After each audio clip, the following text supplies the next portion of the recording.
Hi friends, welcome to my channel KVL Prasanna vlogs. ఎలా ఉన్నారండి అందరూ? నేనైతే చాలా బాగున్నానండి. అందరికీ ఇష్టమైన టిఫిన్ ఏంటంటే చాలామంది 90% మంది అడుగుతుంటారండి. బియ్యం పిండి రొట్టె అంటే చాలా ఇష్టం అని చెప్తుంటారు. నేనైతే బియ్యం పిండి రొట్టె ప్రిపేర్ చేసుకుంటున్నానండి ఈరోజు. మీకు కూడా ఎలా చేయాలో షేర్ చేస్తున్నానండి. దయచేసి నచ్చితే మాత్రం సబ్స్క్రైబ్ చేయడం మాత్రం మర్చిపోవద్దు. అలాగే లైక్ చేయండి, షేర్ చేయండి, సబ్స్క్రైబ్ చేయండి. బియ్యం పిండి ముందుగానే బియ్యం అంతా కడిగి ఆరబోసేసి అది ఆరాక బియ్యం పిండి కొట్టించాలండి. ఇలా పిండి ఒక 4-5 గ్లాసెస్ వేసుకొని అనపగింజలు వేసుకున్నానండి. నేనైతే అనపగింజలు కలిపి వేసుకున్నాము. ప్రతిసారి మామూలుగా పప్పులు, శనగకాయ విత్తనాలు అవి వేసి చేస్తాను. కాకపోతే ఈసారి వెరైటీగా ఉంటుందని అనపగింజల రొట్టె చేస్తున్నానండి. అనపగింజలు నానబెట్టేసి తొక్క తీసేసి పితుకుపప్పు అంతా కూడా ఇలా ఒక చిన్న గ్లాస్ పైన వేసేసుకోవాలి. నెక్స్ట్ ఇందులోనే సాల్ట్ తగినంత వేసుకోవాలండి. నెక్స్ట్ కారపొడి అండి. కారపొడి తగినంత వేసుకోవాలి. ఒక 1 స్పూన్ వేసుకున్నాను నేనైతేను.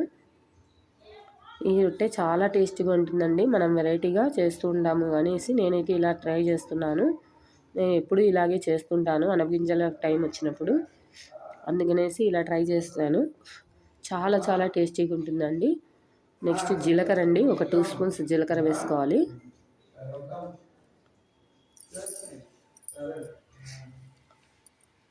చూడండి, బాగా కలుపుకోవాలండి. ఎక్కడ కూడా మనకి అనపగింజలు అనేది బాగా కలిపితే అక్కడక్కడ వస్తే నోటికి చాలా బాగుంటుందండి. ఇంకా కావాలంటే మన బియ్యం పిండి యాడ్ చేసుకోవచ్చు. చూడండి, బియ్యం పిండి బాగా మెత్తగా కొట్టిస్తేనే టేస్ట్ కూడా చాలా బాగుంటుందండి. రొట్టెలు కూడా విరగకుండా వస్తాయి. నేనైతే ఉట్టి బియ్యం పిండితోనే చేసుకుంటున్నాను.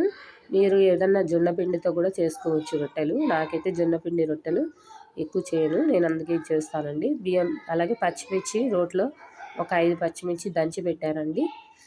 చూడండి, ఆ పేస్ట్ అంతా కూడాను వేసేసుకోవాలి. కచ్చాపచ్చాగా దంచుకుంటే మనకు బాగా కారం పడుతుందండి. మిక్సీలో కూడా వేసుకోవచ్చు, కాకపోతే నేను ఇలా కచ్చపచ్చా వేసుకుంటున్నాను. చూడండి, దీన్ని బాగా మనం కలుపుకోవాలి. అలాగే ఆనియన్స్ అండి. ఆనియన్స్ కూడా సన్నగా తరిగేసి ఇలా వేసేసుకోవాలండి మనము. చూడండి, ఆనియన్స్ ఇలా వేసేసుకొని ఒక 4-5 ఆనియన్స్ వేస్తే సరిపోతుందండి. మనం సన్నగా పొడిగా తరుక్కుంటే చాలా టేస్టీగా ఉంటుంది ఆనియన్స్ అనేది. ఈ అనపగింజలు టేస్ట్ అనేది చాలా బాగుంటుందండి. బాగా క్రిస్పీగా చేసుకున్నామంటే రొట్టెని మనము టేస్ట్ అనేది ఇంకా బాగుంటుంది. ఇలా ట్రై చేసి చూడండి, మీకు చాలామందికి నచ్చుతుంది. అలాగే కామెంట్ చేయడం మాత్రం మర్చిపోవద్దండి. దయచేసి సబ్స్క్రైబ్ కూడా చేయండి. మామూలుగా అయితే శనగకాయ విత్తనాలు, శనగపప్పు నానబెట్టి వేసుకుంటారు చాలామంది. అలాగే కరివేపాకు, కొత్తిమీర అండి సన్నగా తరిగేసి వేసుకోవాలండి. ఎందుకంటే కొత్తిమీర వేసుకుంటే చాలా టేస్ట్ బాగుంటుందండి మనకి. అలాగే స్మెల్ కూడా చాలా బాగుంటుంది. నేను ఇలాగైతే ట్రేలో వేసేసుకున్నానండి అంతా పిండి కూడాను. ఇలా బాగా వాటర్ వేసుకొని తగినంత వాటర్ వేసుకొని బాగా కలుపుకోవాలండి. ఇది చిన్నపిల్లలు కూడా బాగా ఇష్టంగా తింటారండి. మనము ఇలా చేసుకొని తినడం వల్ల బియ్యం రొట్టె అయితే. అలాగే జొన్న రొట్టెతో కూడా ఇలాగే చేసుకుంటారు. నేను ఈసారి మీకు చూపిస్తానండి. ఇలా బియ్యం పిండి రొట్టె చేసి ట్రై చేసి చూడండి. చూడండి, తగినంత వాటర్ వేసుకొని మనం చపాతీ పిండి తడుపుకుంటాం కదండి, అలాగే తడుపుకోవాలి. కాబట్టి దానికన్నా కొద్దిగా పలచంగా తడుపుకోవాలి మనము. చూడండి, చాలా బాగా మనం ఇలా బాగా మెత్తగా పిసుకుతూ కలుపుతూ ఉండాలండి.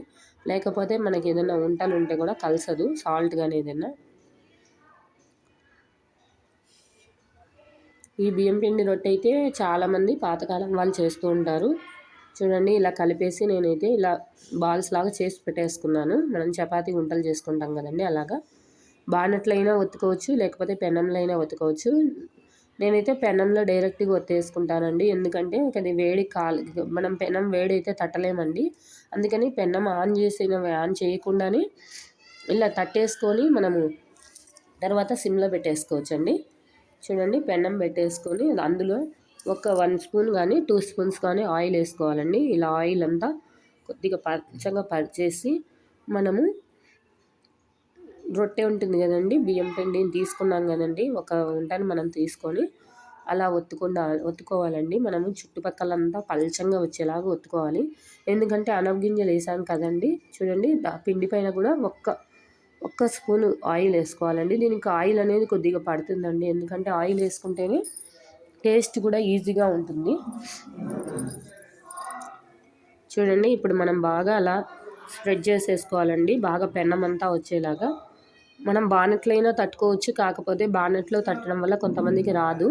పెన్నంలో అయితే మనకి ఈజీగా వస్తుంది. చూడండి బాగా అలా చుట్టుపక్కల అంతా కూడా మందంగా లేకుండా పల్చంగా తట్టుకోవాలి. అనపగింజలు వేసాం కదండి, చాలా మనం పల్చంగా తట్టుకుంటేనే అది కూడా బాగా కాలుతుందండి మనకి. చూడండి ఇలా బాగా ఒత్తేసుకొని ఆయిల్ వేసేసుకోవాలండి. పైన ఒక 2 స్పూన్స్ వరకు ఆయిల్ వేసేసుకొని మూత పెట్టేసుకోవాలండి.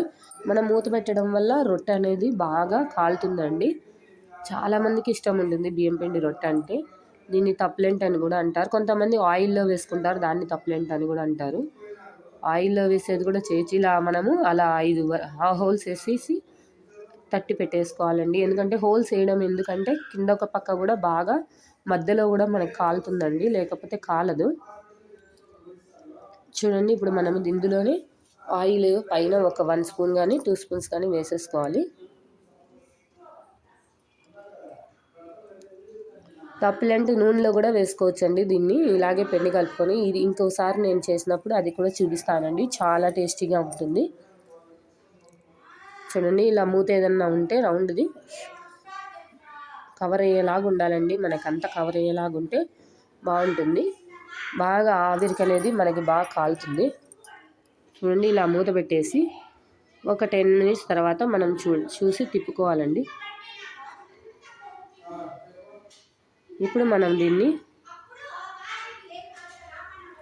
తిప్పి వేసుకోవాలండి. దీన్ని ఆయిల్ వేసేసి కొద్దిగా మళ్ళీ తిప్పిదాకా ఆయిల్ వేసుకోవాలండి. చూడండి మనకి టేస్ట్ అనేది చాలా బాగుంటుందండి, క్రిస్పీగా కాల్చుకుంటేనే. పైగా అనపగింజలు వేయడం వల్ల చాలా టేస్టీగా ఉంటుంది. ఇప్పుడు అనపగింజల కాలం వచ్చింది కాబట్టి నేనైతే ఇలా చేసుకున్నానండి. పిల్లలకి రకరకాలుగా చేసి పెడుతుంటే ఇష్టంగా తింటారు. చూడండి 2 పక్కలా కూడా అటు ఇటు కాల్చేసుకున్నాను నేనైతే. చూడండి బాగా కాలిపోయింది.